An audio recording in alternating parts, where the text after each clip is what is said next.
Well, Smile Mentor family, welcome to a unique episode that I know most patients never get to see anything like this. This is a behind the scenes, deep in the lab, creation of the teeth part of the process. So you guys have gotten to see all the different appointments for the scanning, the surgery, all the different aspects, that the different PMMA try-ins.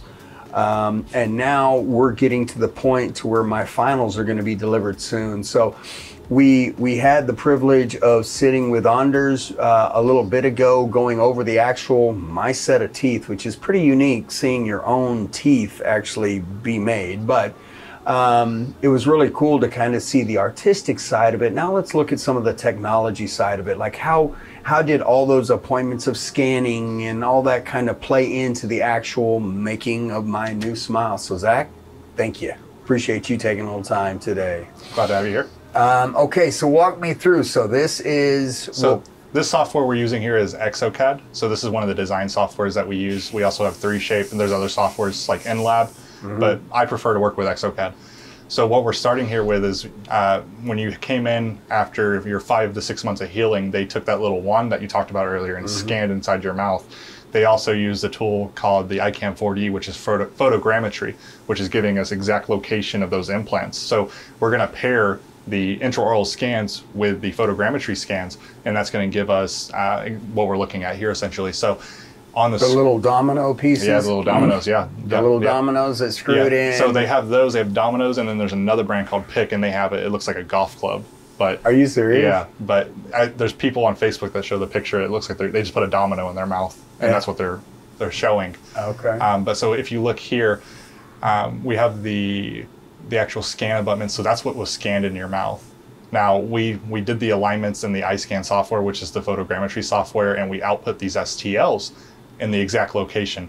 And then we merged it to your tissue, so now everything is correlated correctly.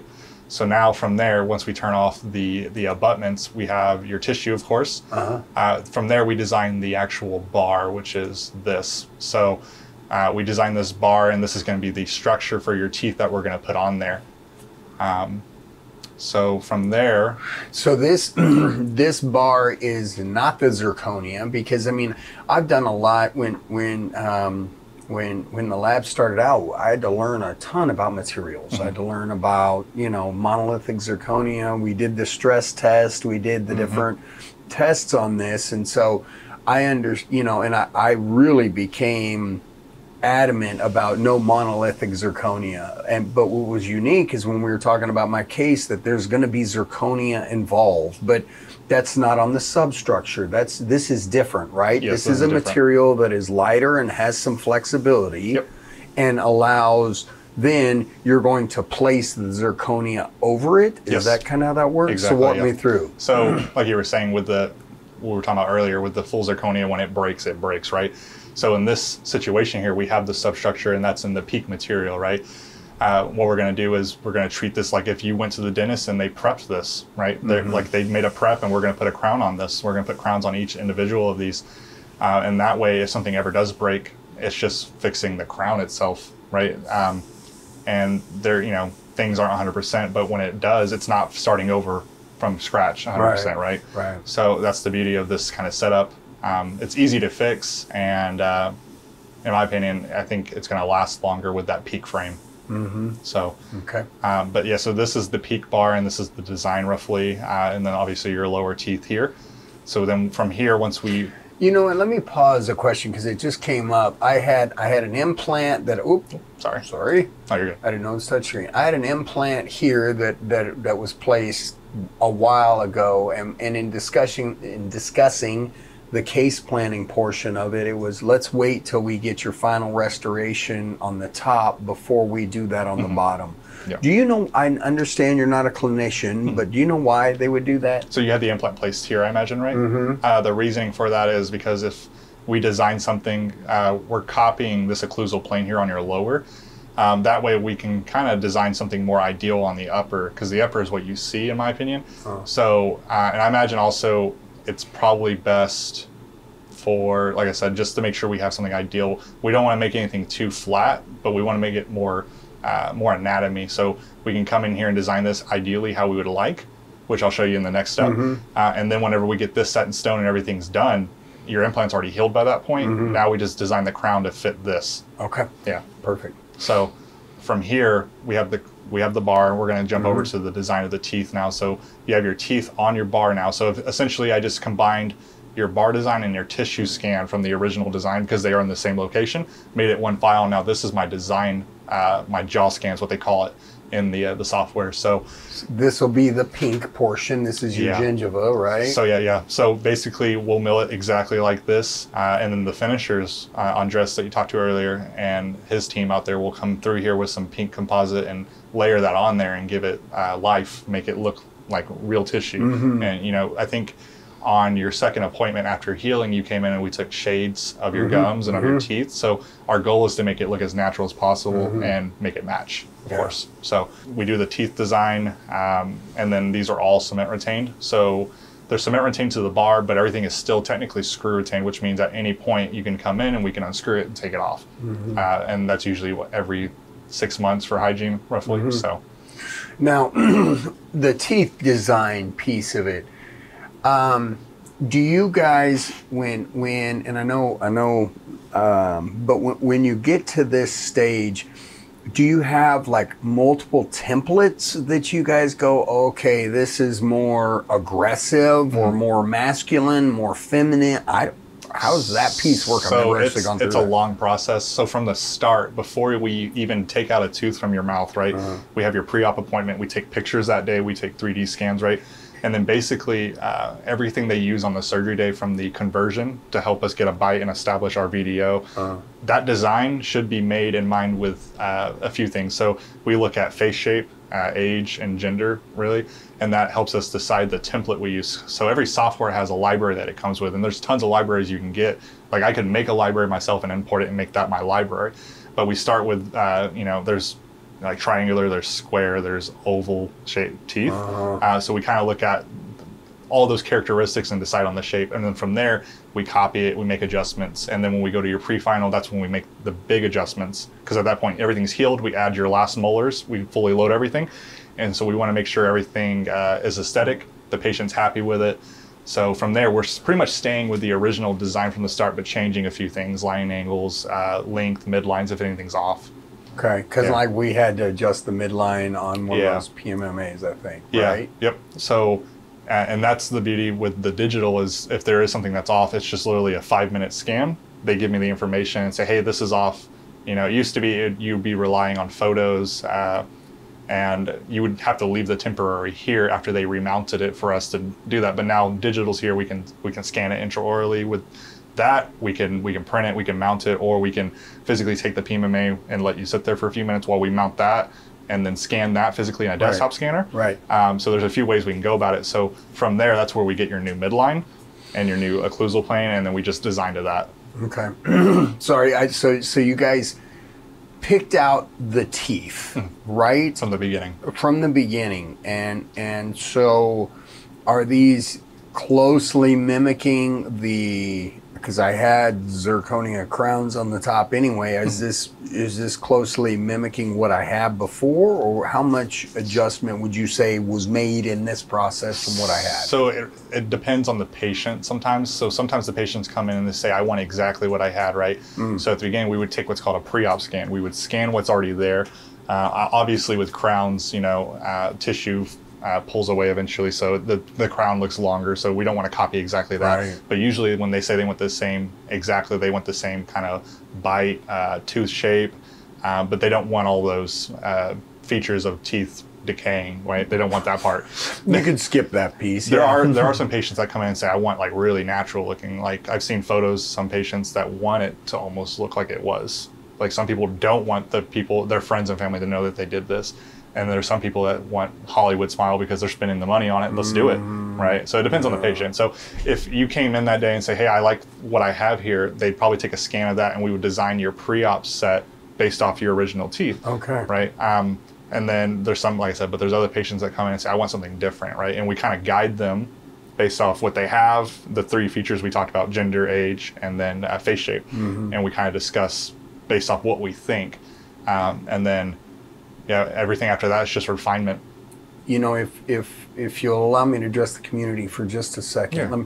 you know, guys, that is something huge to think about when you're going, as you're doing your homework for this process. Start thinking about what does my dream smile look like? Do you want to be like Zack mentioned, where you just want more functionality? You don't want anybody to see any different, any change. That's possible. Or do you want to go, all right, I kind of want some bling on my smile. I want it to pop. I want it to really look nice. I want it to, not that the other wouldn't, but you just want more of a dramatic change, if you will. Start thinking about that ahead of time, because this, you know, I've mentioned it in multiple videos, so I'm going to take a chance to mention it again. This is a partnership. You don't just sit down in the chair and then they do everything. In fact, be scared if that's kind of how it's structured.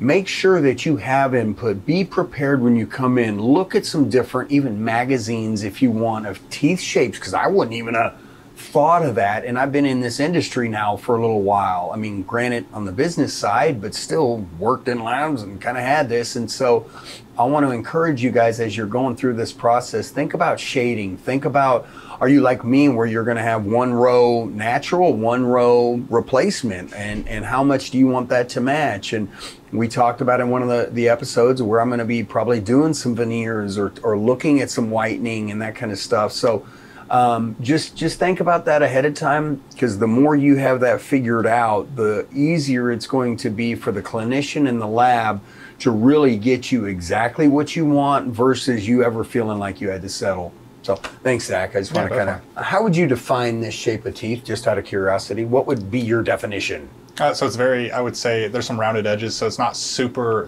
masculine, like there's more rounded edges. There's very natural open embrasures and stuff like that. We have some patients that don't like all this anatomy on it, so they want it super flat. So the light striking across this, as you can see as I turn it, is what gives it that natural look in some aspects. Like if it was super smooth and super flat, you wouldn't have that. It would look like what they call chiclets, right? Yeah. Where it's just bleach and it's just very bright and it's smooth. Yeah. And some patients want that, and that's okay. And then some patients don't want that. And so here, you know, we were going for a very natural look because you still have your natural lower teeth, right? So I would say these are kind of more squarish. They have a little bit of a taper, obviously, coming up, but that's just natural teeth, you know, because normally your teeth would come up and then it would go straight in, and here's where your root would be.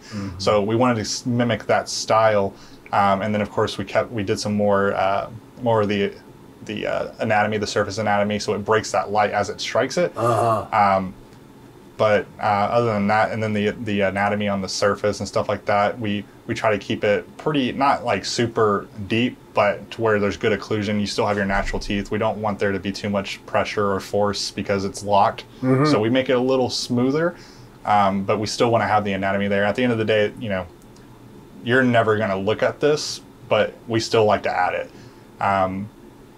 But everything on the anteriors, these front six, that's where we really focus on that to make sure we have a lot of our details in our anatomy to make sure it pops. Okay, awesome.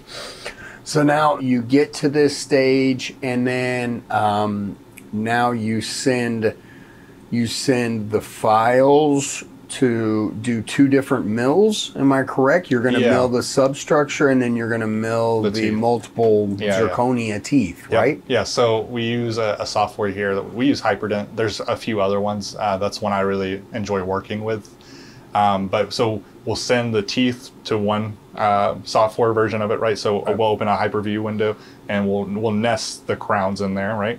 And we'll make sure, because the pucks have a certain translucency as you go up. So if we nested it in the middle of the puck, it would be very opaque, no translucency. Really? Right? So yeah, and teeth naturally, if you were to look at it, have that translucency on the edges. There's lobes, there's dentin that kind of breaks it apart, and then on the edges there's a little bit of show through. So to mimic that, we nest it higher in the puck so we get that translucency.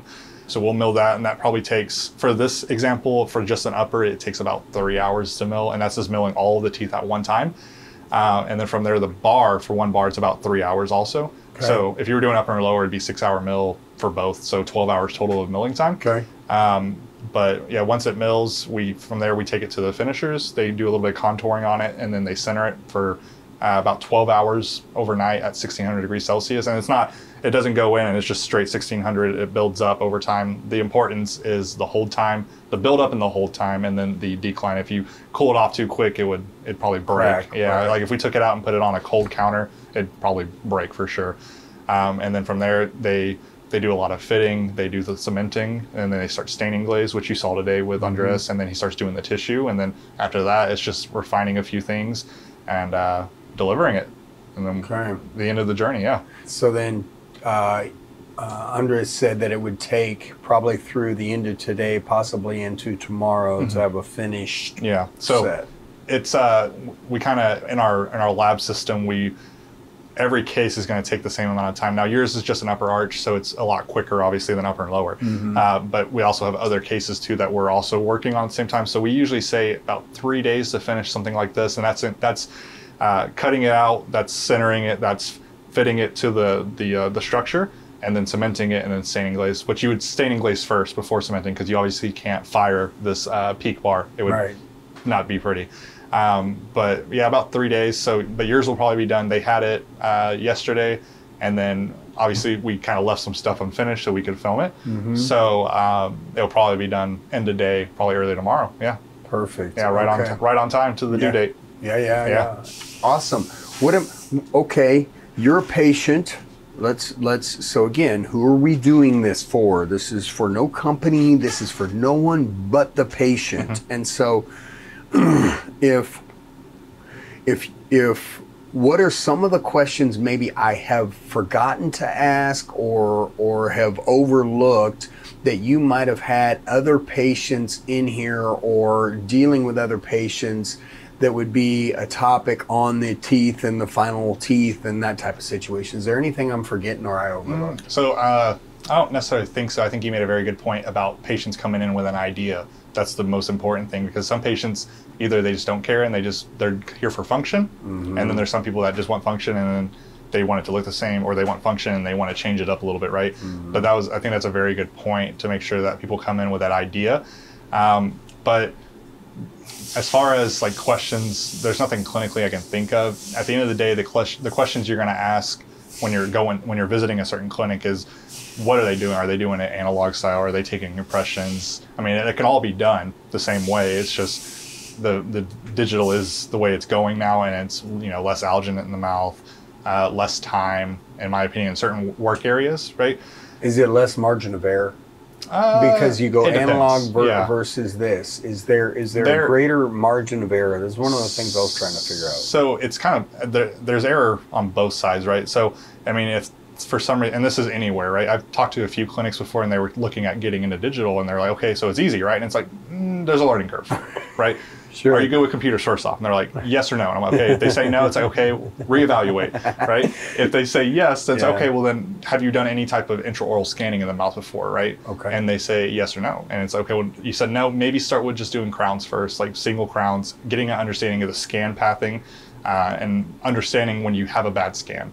I've seen scans before where if they would have sent it to me, we would have caught it obviously, but it would have been a waste of chair time for the doctor, right? It would have been a waste of our processing time to look at it and go, hey, or if someone would have missed it, we would have designed through, and then guess what? It doesn't fit in the mouth.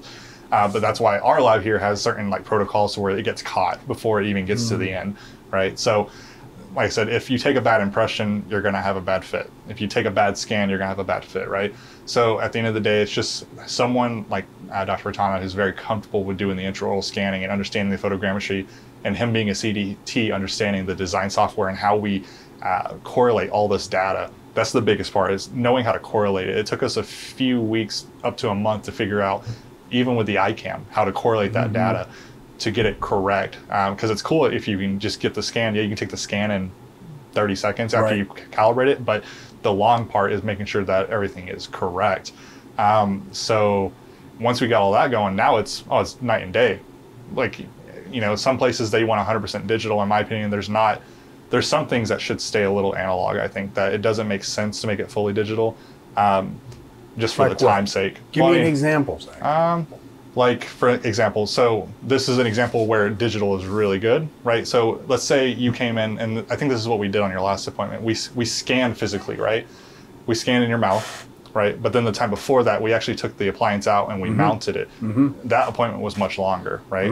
Now, the reason we had to do that is because we had a bite issue, right? And we wanted to make sure it was right for the next delivery. That's an instance where it makes more sense to go fully digital, right? Because you can scan everything. And we did the scan in 30 minutes and you're out and you're on your way. But when we have to do an analog, we have to physically take it out. We have to take the blue bite, we have to mount it, we have to pour the model, we have to do all that kind of stuff, and that all adds time. But as far as like, so an example where it may make the same amount of time is night guard. There's a plus to having a digital scan and making a physical night guard digital and having the file forever, because you can just reprint it whenever it comes up. That's where on that side the digital makes sense. But let's say you come in and you're not a heavy grinder, right? We just take an impression, someone pours the model and they make the night guard and they deliver it. In a sense, it doesn't take as long to design the night guard digitally and then printing it. So it's not, when you're printing the night guard, you're not sitting there for the whole hour watching it. But you know, it's time something else could be printing too. So if you print the night guard, the only time associated with printing the night guard physically that's like you doing it is nesting it, designing, nesting it, and then the finishing after, which the finishing, depending on how you do your supports and how you angle it, could take long too. For a night guard? For a night guard, yeah. Really? So, because when you're printing it, that's a whole different story now. That's a whole other ballgame when you're printing. You know, it's additive, right? It's not reduction like these mills. But when you're doing additive, you have to have the correct supports to support the structure, or it won't print correctly. And that's, I see a lot of that in the Facebook forums on, hey, why isn't this printing? And it's simple as how they angled it or where they put their supports, right? But so if you look at it as doing like just an analog night guard, like it could be done. Yeah, you had to take time to pour it and then do your mounting and then do your suck down and then cut it and finish it. In my opinion, sometimes that could be faster with the right technician that's skilled to do the night guard the analog style. But if you have someone who can design it quickly and then, you know, nest it quickly and then print it, it's about the same time. But the benefit of having the digital is you always have that 3D design. Now, let's say you come back and you make an adjustment or you lose a tooth or something. Now we have to kind of redesign that. So if everything stays the same forever, yeah, we can just reprint that same night guard, reproduce it, mail it wherever you are in the world, or have you come in and deliver it. But if something changes at that point, you almost have to take a new scan. But that's just how it is. What about the lower? So my example, upper's done. That's what we're looking at clearly. If I had something change on the lower, would I need to adjust my night guard? So everything that we're going to do, like this upper, right, was designed to your natural lower. So if something, let's say like we're talking about with that crown, not necessarily. They may have to adjust a few points on the night guard, but when they're designing that night guard, they should keep in mind that there's probably going to be a crown there eventually, because there's an implant there. We can see it in the scan. So we have to have a minimum thickness for the night guard for it to be useful, so it doesn't break long term. If we make it too thin, it doesn't really last too long, and then we're probably going to be remaking it a lot. So in a situation where you're coming in and they should design it, for example, we know you don't have anything here, right? We talked about finishing this upper and then doing your lower. The lower shouldn't go anything crazy. Like it should almost match what's around. A little more anatomy, but it shouldn't affect anything super drastic. So an example where we would want to remake your night guard though is let's say something happens and it chips. Let's say something chips here or on a sizal edge and we have to remake it. Obviously, we're going to try to make it match as much as possible, but if let's say you go to put your night guard in and it doesn't fit, or let's say you make something, a drastic change, you want something slightly changed, then we would have to rescan and remake that night guard. So it's all situational, I think. Like sometimes it's just, hey, we made this change, let's just do it on a model, pour the model, do the night guard suck down, cut it, and then send it out and be done. Or if nothing's changed and everything's perfect, then just reprint it and then deliver it. And we've had both situations, but it is truly situational, I think, in that in that circumstance of is it better digital or analog.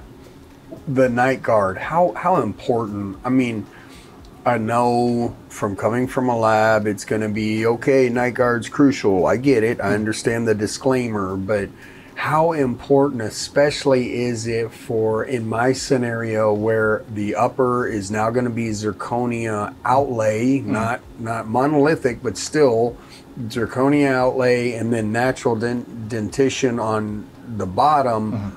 What is the benefit of the night guard and how important is it? Let's say it that way. So, in my opinion, and I think it's gonna save your lower teeth long term, right? So we know the zirconia is a very strong material, and over time that wear and tear, there's gonna be some reduction on your lowers from that, just that grinding and normal biting.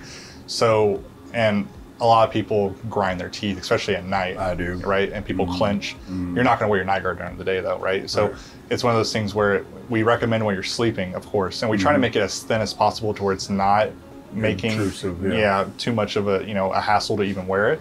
But 100%, I would definitely wear it. Yeah, especially when the clinician's telling you to wear it. But when you're upper and lower full zirconia, or not full zirconia, but upper and lower, and you have zirconia on zirconia, I would still probably wear it because there is going to be still some wear from that long-term grinding in your sleep, because you don't know what you're doing in your sleep, and our jaws are very powerful. Yeah. Okay. Good point. Well, Zach, I know that you guys have been incredibly busy around here, but you've been very gracious to us to bring in the gear and let us invade y'all's day, which we have today. But I really appreciate getting to see behind the scenes, even though I kind of experienced some of this in the past, of course, bringing the other patients in and letting them see, because that's pretty cool. I mean, I remember the first time I saw it, I was like, I actually got to see it with my mom's case. I saw a lot of that design piece, and it was pretty amazing. But it's kind of unique now getting to see your own. So yeah, definitely. But no, thank you, Zach. I really appreciate your time and, Yeah. and taking it, and I feel like I'm in good hands. So thank you. Yes, sir. We appreciate your time.